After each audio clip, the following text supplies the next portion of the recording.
Next, I'd like to talk about the project window, which is this window here in Composer, which the project window allows you to be able to work with your objects and animations of your objects and lighting and cameras on a timeline. And this represents the time here, the timeline.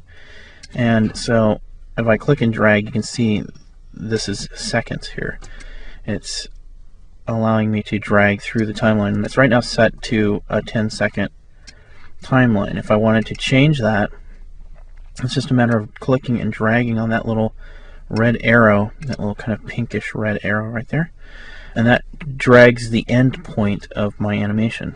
So if I want it to be a 2-second animation, I can basically just click and drag the little red arrow to the 2-second mark. Now, when moving within the timeline here, if you hold down the space bar, it'll turn to a little hand and you can click and drag your timeline around. If you hold down the command key on the Mac and the control key on the PC, you can actually zoom in. And if you hold down command and shift on the Mac or control shift on the PC, it'll do the opposite, it'll zoom out. So I've got it set for a 2-second animation. Now, say I've already rendered the first half and I had to stop my animation render and I want to render the last half, I can click on that little green arrow and move my start point. So now it'll start the animation from there when I render. So I'll go ahead and move this back. Now, another thing too is you'll see the time represented here on the timeline. I can modify the time by clicking on the little clock there, and it allows me to actually change those values numerically.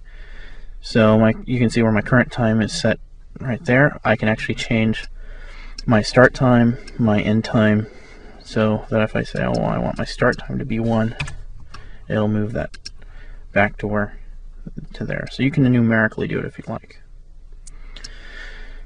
So speaking of that, by clicking on this icon, I was able to bring up the numerical properties for time. And that's the same for everything on this little row of icons. That anything that I click on here, any of these icons, will bring me the numeric properties for those particular items. So for example, if I click on the camera here, it'll bring me the numeric information and the actual properties of the camera. So I have things like X-form, which is where my camera is positioned, where its center of interest, which is basically where it's pointing, its roll angle, and then of course your zoom and field of view, which is like whether it's wide angle lens or not. So you can also change the name. So if I'm going to have multiple cameras and I want this to be, one camera 1 or one camera there, I can change the name and say OK. And so there's changed the name. That's the same for lights and objects. So if I go, okay, well, this is my main light, I can change that as well. And you'll notice that there are different options for depending on what the object is. So since this is light, it also has whether or not it casts shadows or not. So, and then of course for objects, so if I can adjust everything numerically here, whether it casts or receives shadows, its information, how big the object is as far as the geometry and that sort of thing. So basically that's where you can get to your numeric properties, is through clicking on those. Now, right next to that is these little icons that represent what is viewable within your window. So if I turn this little eye off, I ghost it like that, it makes the object not viewable within the viewport here within my windows. And now this can be very helpful if you've got multiple objects and you want to just say, oh, I just want to get rid of some of these objects as far as visibility wise, and so I can work with something else.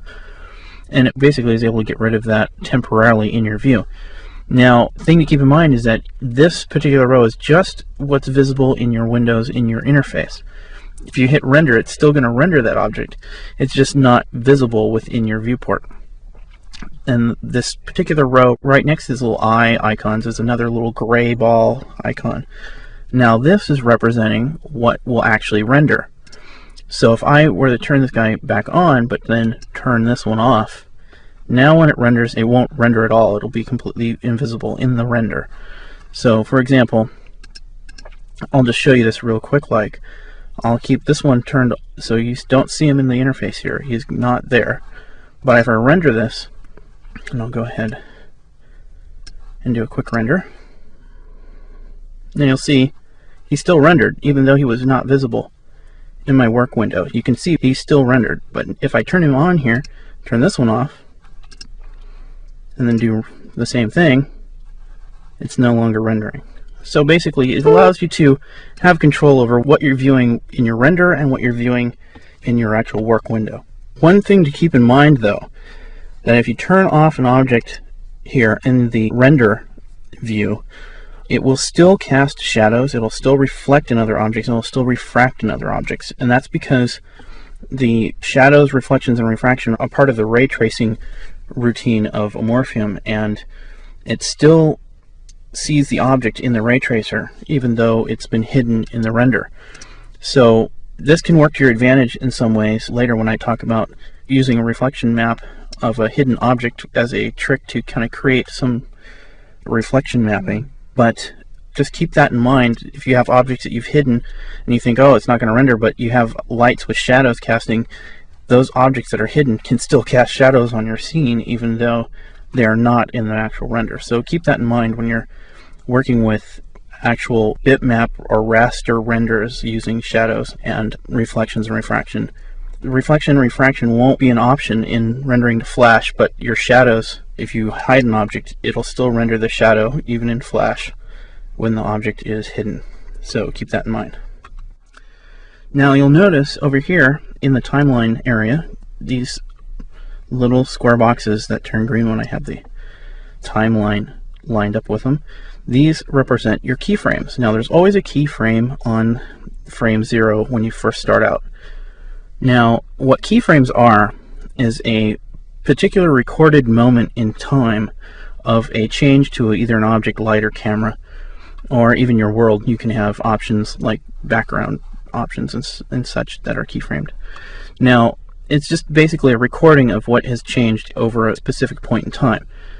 So there are many ways to create keyframes. So what I'll do is I'll move over to the 1 second mark here, and what I'll do is if I click on my object or click in the timeline here, I can create a key. And so what I can do is if I hold down the control key and click and say add keyframe, it'll add the keyframe right there for me, which is a recorded moment of where it's placed, how it's modified. It records it and says that's what it's going to look like at that frame. Now I could create a key that way. I can also delete keys by doing the same thing, by control click on the Mac or right click on the PC. But if there's already a keyframe there and you do it, it'll ask you to delete it if you want. Or if there's no keyframe there, it'll say add, and then you can add the keyframe, and that's by control clicking on the Mac or right clicking on the PC. Now that's one way to create a keyframe, and let me go ahead and delete it. Another way you can create a keyframe is by actually going and setting your timeline to where you want it to be, where there isn't a keyframe, and then modifying the actual object by either moving it or changing it somewhere in your modeling. So for example, if I go and select the move tool here and then say, oh, I want to move my object, as soon as I go to do it, it's going to say, oh, you need to have a keyframe there because you're changing it at a different point in the timeline. So you say, okay, yeah, sure, I'll add a keyframe. Now I can move my object, and you'll notice that it says, okay, at that particular frame, at the 1 second mark, I have now recorded a keyframe for that object. Well, you'll notice if I scrub through it here, you can see that the object is now animated, and it will move just like that. Now that's just for like motion of the object, like actually changing its position. If I come into tools or one of the other modeling sections like effects or tools, you'll notice that it's grayed out in the window, and that's because there's no keyframe there, and it's saying, okay, you can't modify this object till there's a keyframe there. Well, if you click on it, it's going to say, oh, you want to add a keyframe? Sure, okay. Now you'll notice that you can work with that object. So I'm going to go ahead and let's just modify the object a little bit. So I'm just going to make some changes here to the object and you'll see that if I come to Composer, it has now been changed.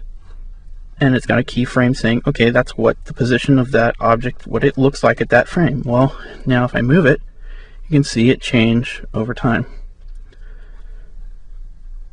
So that's basically how you would create keyframes within your project, is by basically just going to a different spot in your timeline, either adding a keyframe, then modifying it, or going to modify your object somehow and clicking on the object and saying add keyframe. So now I can do things like spikes. And so come back to Composer, and now on that keyframe, it's going to do that.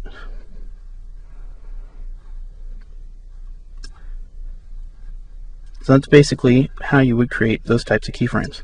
Now you can create numerical changes, like for example with the light here, if I wanted the light to get darker over time, I could come into here, and you'll notice that I won't be able to get properties for it. It's going to say there's no keyframe. It's going to say there's no keyframe. So because of that, it's not going to allow me to change the properties unless I have a keyframe. So let's go ahead and create one. And then I can come into properties now for that light and say, okay, at that particular point in time, I want the intensity to be a lot less. And I can even change the color. Let's make the color red. So now you can see that object's kind of a dark red, and you can see the light change over time.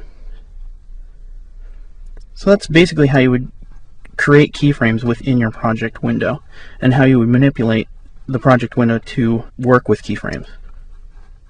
The one last thing I'd like to show is when working with objects, you have with control click options that pop up over the top of your objects and cameras and such.